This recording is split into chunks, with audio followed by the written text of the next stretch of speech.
How's it going, everyone? In this video, now that we're well over a halfway through of the year 2021, I want to take a look at the top 20 highest rated PlayStation 4 games of this year so far. Now, this is a list of the highest rated games by Metacritic. This is not my personal opinion.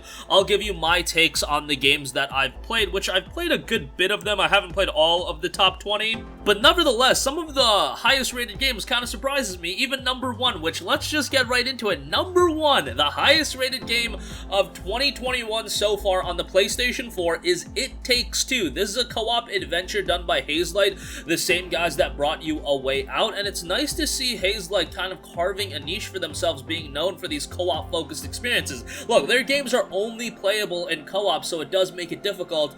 I don't want to say if you have no friends, but I guess for a lack of a better term, if you have no friends, yes, it makes playing their games a little bit difficult, but I'm sure you guys have some friends, so go and play both A Way Out and It Takes Two. They're both really good. It Takes Two is much different than A Way Out in terms of presentation, in terms of thematics. It's a lot different than A Way Out, but A Way Out was great and It Takes Two is great. I kind of hope they just stick to this, because this is really making a name for themselves, because a lot of studios, a lot of developers, publishers, they go for what's trendy, what's big, but I think Hazelight has the right idea where let's go for something that we can make our own, a genre that we can really become the top dogs at, and I feel like Hazelight is on their way to doing that just because the competition is relatively low on games that completely prioritize cooperative play, and there you go, It Takes Two, number one game of 2021 so far on the PlayStation 4.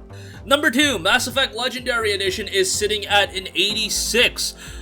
This is pretty understandable. Mass Effect 1 still shows its age. I was really hoping the Legendary Edition would do Mass Effect 1 a little bit more justice and get it up to speed. Unfortunately, Mass Effect 1 is still a little bit hard to play, but once you get to Mass Effect 2 and 3, man, those are such good games that they completely outweigh the experience that Mass Effect 1, and Mass Effect 1 is still pretty good, and I had a pretty easy time going through it. It's just, you can tell that it was a game still that was made in 2007, and that's what, 14 years ago, so it shows its age quite a bit. Mass Effect 2 and 3 hold up really, really well, and the Legendary Edition being number 2, I think is pretty well deserved. Number 3, Disco Elysium: The Final Cut. Now, this is an 86 on the PlayStation 4, and we're only looking at PS4 ratings. PS5, on the other hand, I should note, Disco Elysium is an 89, which I would probably lean with that 89 rating a little bit more. I'd probably lean into the 90s with Disco Elysium. But hey, what do I know? Disco Elysium is a fantastic game and absolutely deserves this 86, deserves a lot more in my opinion. It is a fantastic narrative-driven game with so much replayability.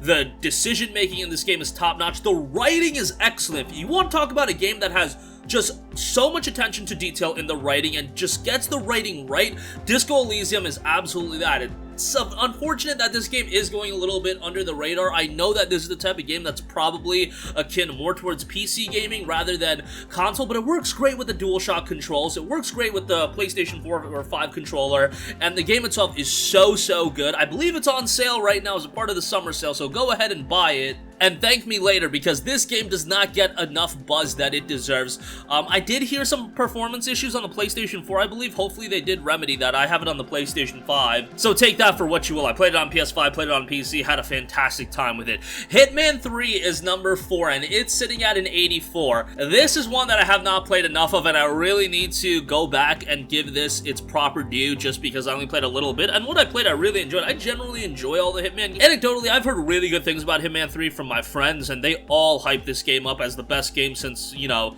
since Hitman 2016 came out, and they say it's better than Hitman 1 and 2. Again, one I need to play, but I'm sure it's deserving of that 84. And based on what I hear, I think a lot of people would rank that a little bit higher, but 84 is definitely a respectable score. Number 5, Persona 5 Strikers, 84 as well. This game was a surprise to me. I was expecting, okay, Persona with Musou, it's gonna be fun, it's gonna be enjoyable, but at the end of the day, the Musou games target who they target, and that's the end of it. But Persona 5 Strikers had a solid narrative, and if you are a fan of Persona 5, the presentation, they just do it justice. From a soundtrack standpoint, the visuals, the stylish gameplay, it is just doing Persona 5 so much justice, and it makes that whole Musou experience as a Persona fan a lot more enjoyable. I mean, I like the Musou style games anyway, so that's not a big deal for me, but then you add that Persona coat of paint, and maybe saying a coat of paint is putting it lightly, because when you talk about visual, soundtrack, story, that's a significant coat of paint that you're adding to it, and 84 is very much deserved. And honestly, this might be another one that deserves to get a higher ranking. But if you say that about every game, that kind of, you know, lessens the value of a higher rating. So 84 is probably proper. Guilty Gear Strive is number 6 at an 83. As a fighting game, thought it was excellent. I am a big fan of Arc System Works fighting games, and Guilty Gear is a franchise and a fighting franchise that I've been a fan of for a very, very long time. I mean, I played Guilty Gear Dust Strikers on the Nintendo DS. Strive is excellent from a visual standpoint. The single player is like... The single player story, honestly, Guilty Gear's story is just like, it is what it is, but, you know, as a fighting game, I enjoyed it, and I'm not big on fighting games these days. Like, I'm not here to get back into competitive clan fighting games. That kind of left me in 2009 with BlazBlue Calamity Trigger, but I still play the fighting games from time to time and get some kicks out of it with friends and whatnot. And as a casual fighting game consumer, I enjoyed my time with Guilty Gear Strive, and it's a game that I'm still playing when my boys are over. Next up, number 7, NieR Replicant, a version 1.22474487139 is sitting at an 83, which I think that's a pretty proper score. NieR Replicant is not as good as NieR Automata, but it is a nice revamp of the original NieR, adds a little bit of additional stuff. The music is still excellent. Gameplay is where it's just not as good as Automata. Platinum Games had their hand in NieR Automata. That's why that gameplay is at such a stellar level. But Replicant is still really good from a story standpoint, presentation standpoint, music, again, one of the best OSTs of the year. It's got some competition now with another game that I'm sure will be on this list, but nevertheless, at an 83, NieR Replicant, I think, is deserving of that score. Maybe I would peg it a tiny bit lower, but yeah, it's a pretty darn good game. The Great Ace Attorney Chronicles is 83. I'm sure it's great. It came out today. Have not played it yet. Busy with a couple of other games that are on this list, so more on Great Ace Attorney Chronicles after I play it, but hey, Ace Attorney is a pretty darn consistent gaming franchise, so 83 is probably pretty deserved. Number 9, Little Nightmares 2, 82. Great to see this game getting its, you know, its just desserts, or whatever you want to call it. It's getting its recognition. 82 is a great score for Little Nightmares 2. I really enjoyed Little Nightmares 1, and if you're a fan of horror platformers with a lot of great presentation elements, again, a very, very dark game, that I can see some people comparing to like a Playdead title. Little Nightmares is definitely a good one, and it seems like this had a little bit of buzz surrounding it, so good on them for that. 82, pretty good. Number 10 is Resident Evil Village at an 81. This is also reviewed on the PlayStation 5. It's an 84 over there, so a little bit of a discrepancy. I thought Resident Evil Village was excellent. This is actually my number 2 game of the year so far, so... you know, I thought it was a little bit better than 81, quite a bit better than 81, but 81's still a very, very respectable score, and I thought it was excellent. I know you can have your qualms about the game being a little bit short, but hey, sometimes quality over quantity, and Resident Evil Village is kind of the exemplary factor of that, the exemplary representation of that, and in 81 still a good score. I would have personally scored it a little bit higher. Number 11 is Atelier Ryza 2, Lost Legends and the Secret Fairy, also sitting at an 81. Atelier Ryza 2, Lost Legends and the Secret Fairy, I have this game literally on my shelf. I'm looking at it right now, have not played enough of it, but what I did enjoy it, and Atelier in general is another one of those consistent JRPG franchises, so I think an 81 is probably well earned. Number 12, we have Ys 9 Monstrum Nox, which is sitting at an 80. Again, if you want to talk about consistent JRPG franchises, this is it. Ys is so consistent, maybe to some people to a fault, but you know, you don't gotta fix what's not broken, and Ys is the perfect example of that. Great gameplay. The story in this is pretty good, a little bit darker.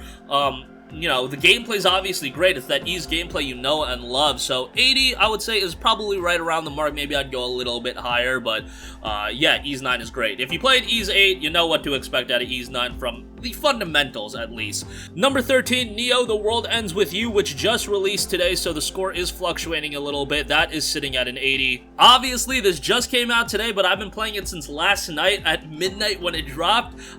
Excellent game. Really enjoying my time with it. Soundtrack is superb. Gameplay, I'm liking.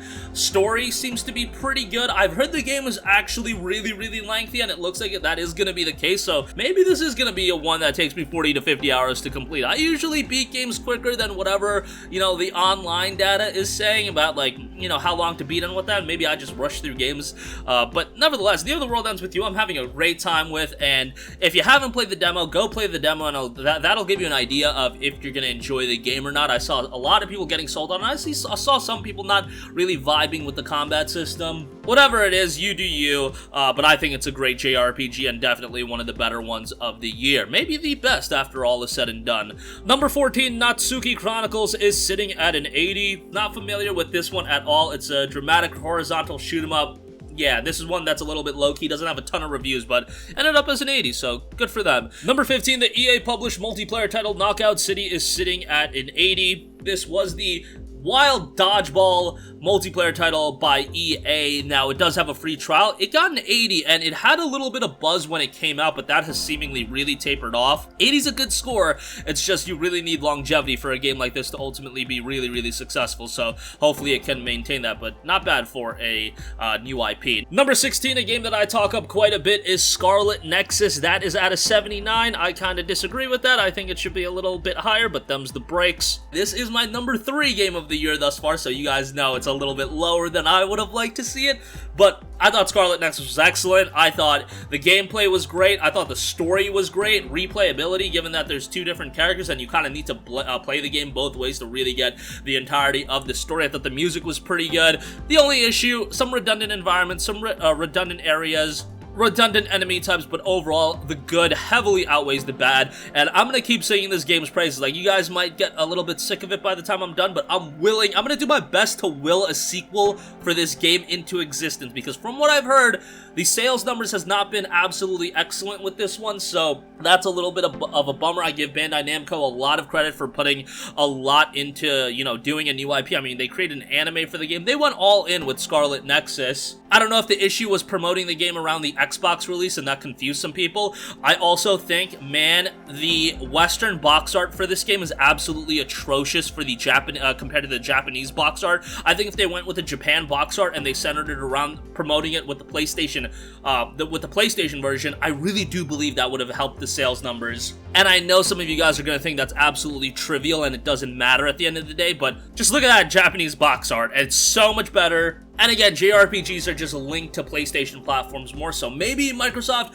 they had a deal going on or whatever. Maybe it'll be a Game Pass title in the future, but if I personally think sales numbers hurt a little bit because of that. But nevertheless, it is what it is, in my opinion. One of, if not the best JRPG of the year thus far. Honestly, this and World Ends With You are going to be neck and neck for me. After I finish World Ends With You, I'll let you guys know which one is my favorite. Number 17, Curse of the Dead Gods is also at a 79. Haven't played that, but I've heard really good things about Curse of the Dead Gods and definitely got to get around to it. Number 18, Elysium is sitting at a 78. Not too familiar with that game, but a 78, and honestly, some of the art interests me, so that might be a game I have to check out, especially with a high score like that. Number 19 is Cyber Shadow, also sitting at a 78. Obviously, this is a pretty well-known 2D action platformer, very retro in stylization, pretty cool game. It's nice to see games like Cyber Shadow and The Messenger gain some traction. Definitely for old school gamers, that's gonna be right up your alley. Lastly, number 20 is Virtua Fighter 5 Ultimate Showdown at a 78. This is a game that was free with PlayStation Plus and kind of came out of nowhere. Virtua Fighter is one of the more fast-paced fighting games. Games are super quick, super technical. Not really my cup of tea these days. I mean, if this was 10 years ago, I would be all over Virtua Fighter 5, but these days in 2021, my fighting game time, as I mentioned earlier, is behind me, but nice to see that at a 78, and again, Plus subscribers got that game as a part of being a subscriber, so that was definitely one of the better freebies we've seen in quite a while as far as Plus library goes. But that is going to wrap up this one. That is the top 20 rankings on Metacritic for PlayStation 4 games this year so far. Do you disagree, agree with the rankings? What were your favorite games of 2021 thus far? Let me know in the comment section down below. I'll be making my own list because obviously, while I agree with a lot of the scores, probably the order I would change up a little bit. And again, I haven't played all of these games, but kind of surprising. I've played the majority of these games, at least over half. Over half, well over half, in fact. So I'm doing pretty well as far as playing the top tier releases, but definitely got to catch up on some of these games, especially like Hitman 3 being number 4, and I just haven't given that much time. But that's going to wrap up this one. Sound off with all of your thoughts in the comments section down below. Thank you for watching, and goodbye.